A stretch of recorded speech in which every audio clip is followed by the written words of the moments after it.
Welcome to This Week in Hospitality Marketing, the podcast show number 256, with your host, Lauren Gray. Hello, everyone, and welcome to Hospitality Marketing, the podcast. I am your host, Lauren Gray, and this is episode number 256. So each week we spend around 20 to 30 minutes sharing the most interesting tools, news, and techniques being used in marketing for the hospitality industry. We also do a quick recap of our weekly live video show, This Week in Hospitality Marketing, which also airs every Friday at 11:30 a.m. Eastern U.S. time. So with that, let's get started. And now, today's new resource tool. Okay, so our tools for review this week, you'll see a common theme quite quickly, and that is I'd like to refer to google.com/business. Moz.com products local or local Moz, Yext.com, and thehoth.com. These are all platforms that are important. Some are in comparison to each other, some are uniquely of their own merit and necessary to what you need to do. That one in particular is Google My Business. Google My Business has turned into a very prominent, important aspect, not just prior to current events, but especially because of current events now. With all of the uncertainty of travel and the multitude of questions that have come from the safety of travel, comes a lot of information that needs to be conveyed to our guests as to our new updated hours of operation, our capacities, capabilities, COVID-19 compliances, and considerations. Lots of content has been allowed by Google to be shared. A lot of adaptive content has been allowed to be put in so that there's more detail to our operations in comparison as to how much seating internally, frequency of seating, reservation requirements or not reservation requirements, deliveries, pickups, things like this for restaurants. All of these things are not uniquely new, but definitively different than they were prior to the events that we have. Now, Moz Local and Yext.com and the Hoth are platforms to determine what's called citation work. Citation work is what's called NAP information, name, address, phone number. It's fundamental data that needs to be used by all platforms, all mapping platforms, all website referencing platforms. There are literally thousands of sites and applications that use your NAP information, name, address, phone number. Now this gets a little tricky because your name, address, phone number information can literally be in different variations. A comma in the wrong place, a referral to a unit compared to not referring to a unit, zip code that gets changed, a city that doesn't get fully spelt, Fort versus FT as an example, the whole name of the state, whether it's fully spelt or just abbreviated. All these create variations on different platforms that create inconsistencies. Those inconsistencies create errors. Those errors get suspended from being shared as being accurate information because they're inconsistent with other formats of the content. So citation work is a critical component for all brick and mortar business to be clear. Now, not just brick and mortar, but specifically brick and mortar to be the most important, our hotels and our restaurants, spas, golf courses, and what have you, because there is a need to make sure that the information is consistently accurate on all platforms that are discovered and used by all these thousands of platforms that need this information. So Moz Local, a paid-for service, Yext, a paid-for service, the Hoth, a paid-for service. How they handle this business is uniquely of their own. For instance, Yext forces you to work through them where they create your citation categorizations and information, and it runs through them. So when you stop paying them, you lose access to your information listing. You would have to go in and recreate your own citation work that refers directly to you via what Yext creates for you. Moz Local will allow for direct. It'll also monitor and let you know if you're off on variations and do a report and scorecard. All of them will do that as to the accuracy, consistency, what platforms they're exposing you to, and the accuracy of that information is being cohesive to all the other platforms that you're being exposed to. The Hoth offers uniquely a person to go do this for you. So once you give them the account, they'll use their own technologies plus a person to go in and create your citation work for you. All of these you pay to maintain. All of these are subscription bases that will constantly keep you updated and recording. Nothing against Yext in just the sense that they will do the work for you. It's just it's not work that is yours, it's theirs. Should you step away from them, you have to recreate a lot of things for you. What is the benefit of these tools? Well, anybody can try to be you. As a matter of fact, there's a very subcultured business that hijacks a lot of these NAP informations and redirects it to their websites, their information, their content by acting like you when it's not you, and then sells it back to you or sells their own products. Now that goes on and on and on. For those who have condo hotels and what have you, some people want to go over and start selling their own condo on their own, so they try to gain the address of their condo, which is ironically your address because that is the building, same building. And it creates a conflict in which Google or other platforms will suspend your information because it has created inconsistencies because somebody is saying, no, it's not you, it's me that lives here.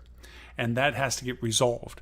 So these platforms monitor those processes to make sure that should there be an error that comes up, first they try to solve it. If it comes to an escalation, they notify you there's something going wrong, and they will involve you into that verification process to get you back on track for that platform. So the tools this week are Google My Business, which is much more robust than just citation work, but very directly applicable to citation work, Moz.com or Moz Local, and Yext.com and thehoth.com. So there's our tools. Now, for this week's hospitality technique. So technique of the week is always tied to the tools, obviously. So my technique this week is getting found and conveying critical information. Now more so than ever, as I mentioned before, the accuracy of our information about our business, our hours of operation, our amenities, our service relationships to ADA compliance, any uniquenesses, images, videography, anything that can help guests discover the details that they need to make a travel decision to stay with us or to dine with us or to participate with us is critical. It's not always just our website that this has to be influenced. Yes, they can come to our website. Yes, we can share in depth more content related to these things.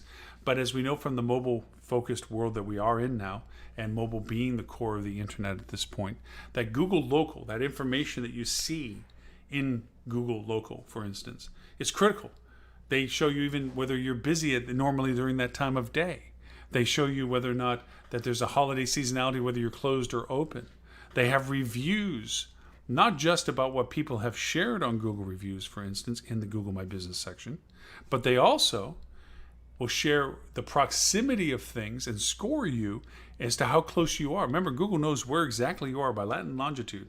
And knowing the user, they will score you in comparison to what they think the user's interested in knowing about how close you are to things that they think the user would be inclined to know about. So you don't even get to control that. If you're really next to the biggest ball of twine, and people love balls of twine, it's going to give you a high rating. But if you're far away from the zoo and people are interested in the zoo, you might get a lower rating because of the distance factor. Obviously, personal reviews of guests that have stayed with you have a high influence on this, and Google by far has taken over as the de facto review platform because it so much influences your SEO, your search engine optimization capabilities. If you are being reviewed poorly by your users, Google is not going to give you the authority and credibility of what you are as high as it would normally do because there is a negativity to what it is that you're saying you're selling yourself as. And they're not going to reward you by placing you high in the search engine results because of that. They're going to make negative impacts because of the reviews. TripAdvisor has sold itself to the devil. They're basically whatever you want to pay for, they'll put you on top of. So it no longer is consumer-centric in that way. They try to offer content, but it's biased as to what they're trying to sell. Google's still, to the benefit of its users, because that's its authentication, trying to create related content that the user finds most useful when it comes to looking and reviewing your content about your hotel. And there's a lot more to the information that they share. In addition to the personal reviews, as I mentioned before, if you're offering hotel rates, you'll notice that your hotel rates in comparison to the market are high or lower. Like this rate is normally lower than what it should be this time of year, or higher than it is supposed to be this time of year. It actually shares that in there. So there's a revealing aspect to that information that a consumer can quickly look at. Obviously, when you look at Google My Business, it shows you in relationship to the geography of where you're at with a little balloon in your rate compared to others. And so you really are competing with your market by being as accurate as you can with your local information for discoverability. Also keep in mind that Google My Business gives you a lot of information. One thing that people very much don't appreciate about Google My Business is the ability to go into it and look and see where people were searching for directions to get to you from the geography from where they're at.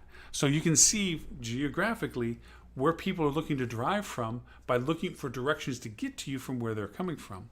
And that's a very useful tool for right now, especially for the drive market, where you can go in and see where exactly people are looking to come from to look at how to get to you. So the getting found aspect, this citation clarification, this consistency of your information being your name, address, and phone number and relevant content, your images being up to date. Why leave old images of cocktail parties where a bunch of people are crowded together when you know that's not the reality right now? Take and have pictures that are more commensurate with our current time frame. If the pool is closed because of local municipal ordinances, that needs to be indicated in your content so that people have that answer to the question, which, by the way, is one of the most predominant questions being asked right now when it comes to hotel use. Is your pool open? Because people that don't have pools, they used to travel and enjoy pools, they want to know about this. They don't want to go to a hotel, spend a couple of days knowing that they can't go to the pool. Whether you're on a beach or not, it doesn't make a difference. If you have a pool and they want to go to the pool and it's closed, that needs to be conveyed. That helps in the calls that come to you. That helps in the awareness that people have to make those personal choices as to knowing whether they want to stay with you versus another place. If your pool is open, that's an advantageous thing to refer to. But it's also accurate to tell them if it's closed so that there's no anticipation that has to be turned into a disappointment. So getting found is as important as conveying the correct information once you are discovered. And that importance comes to the platforms we talked about with the tools. It also comes from the clarity of the content that you're providing and also your website as to what content you put on it as well. So that is all the aspects of getting found and conveying critical information for travelers' expectations and decision process. And that is our technique of the week. Now, this week's hospitality news that you should know. So news and show review. We had a fun show. Obviously, we had Melissa Cavanaugh from Fuel Travel come back to us for their 6th iteration as to the travel sentiment survey that they've been doing through the COVID pandemic. They waited 3 weeks this time instead of the proverbial 2. They felt that they were overhitting the email list for those who are participating in this survey, which are in the thousands, which is statistically relevant and very timely and very interesting. But she also had the caveat that the results she could probably use as toilet paper, because in some ways the survey is not indicative of the current circumstances. The survey was done after we loosened the restrictions for travel, so forth. There was optimism in the air. There was travel expectations. There was a surge of travel interest in their own market of Myrtle Beach. They turned into the poster child of regrowth. They were ahead of last year's numbers. They gained everything that they lost through this process in revenues because of the increased surge of demand.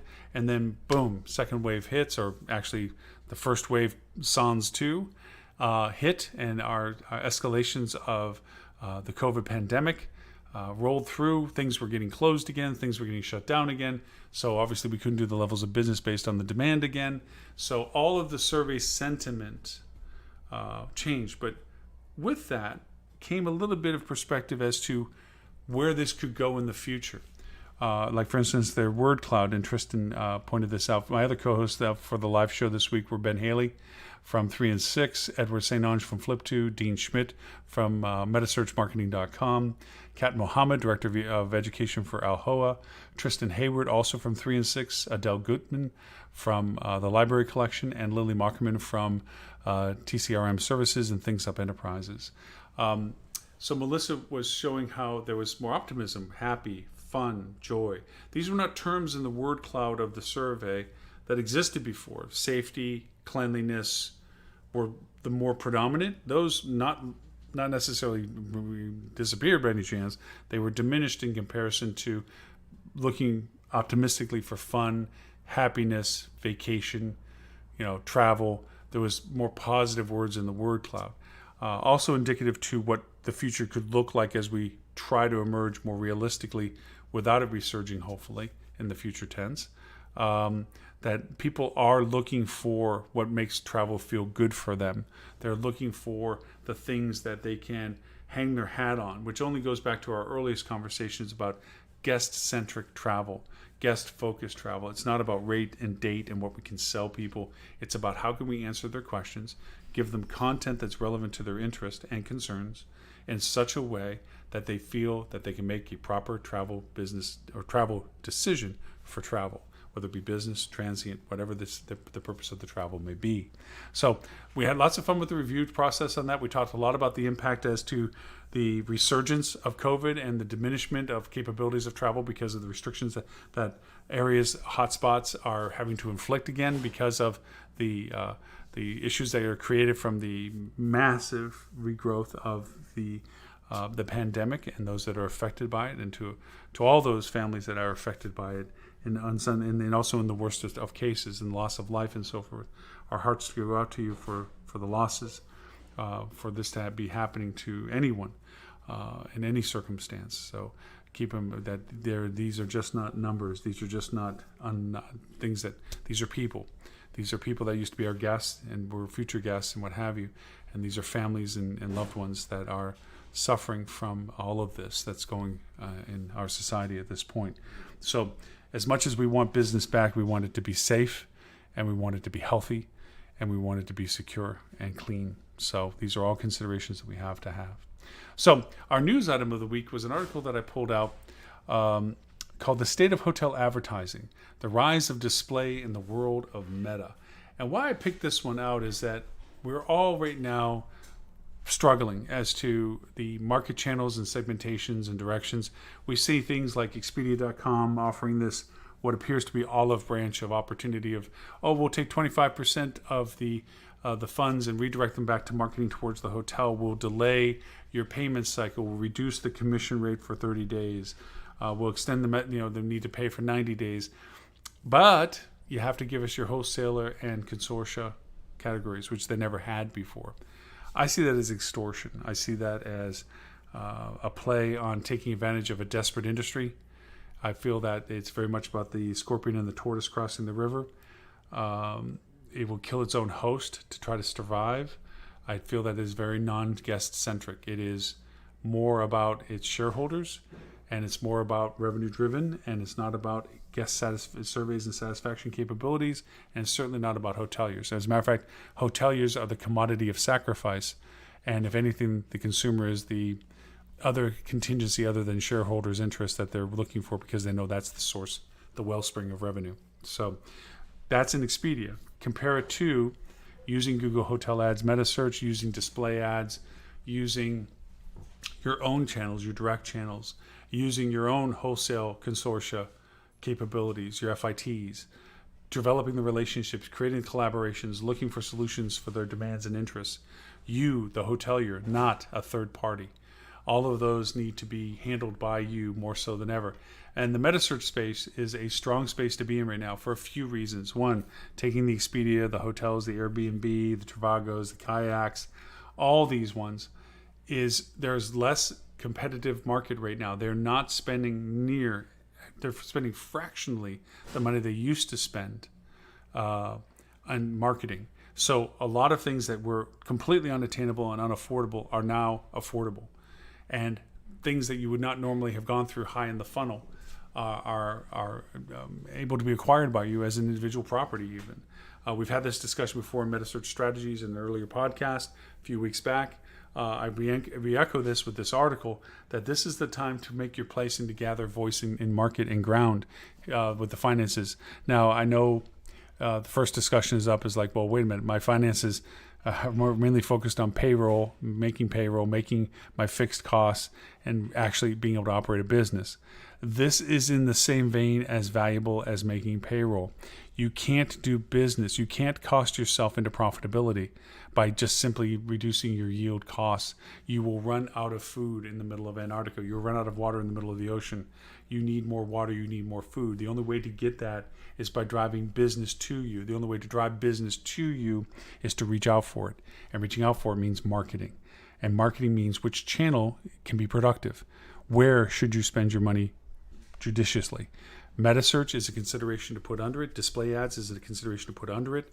Direct marketing for yourself, targeted for the markets geographically, demographically, that you know or have the propensity to travel with you, is places to look for.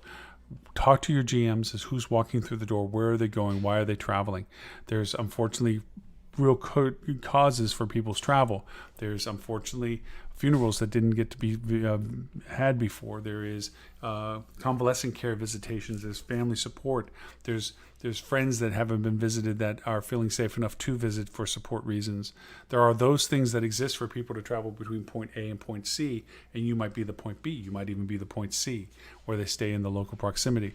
There is, of course, the frustration of just simply getting out of the house for a change of venue. There's all these things that still exist. It's easy to point to the young people that were traveling saying, the ones that think they're indestructible and, will go anywhere, do anything. Well, they're the ones that are being afflicted the most with this right now, numerically.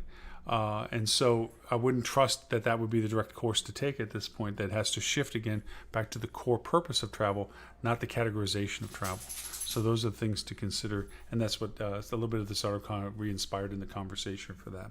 So that's it. Remember, you can find us on Google Play, Apple iTunes, iHeartRadio, SoundCloud, Stitcher, Spotify, Pandora, Tuned In Podcast.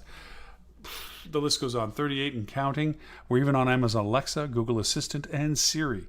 Just ask to play the Hospitality Marketing Podcast. And no matter which one you may use, if you like the show, please rate us and leave a comment. That will help others find our content and share the wealth of hopefully love and joy.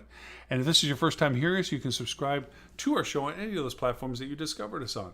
So for an archive of all previous podcasts, you can go to hospitalitydigitalmarketing.com/podcasts with an S.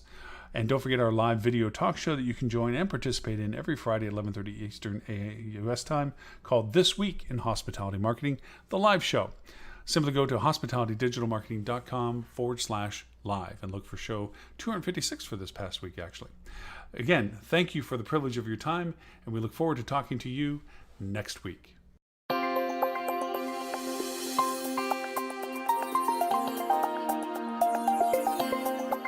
You have been listening to This Week in Hospitality Marketing, the podcast show 256, brought to you by Hospitality Digital Marketing in support of the HSMAI, the Hospitality Sales and Marketing Association International. All rights reserved. Copyright 2020.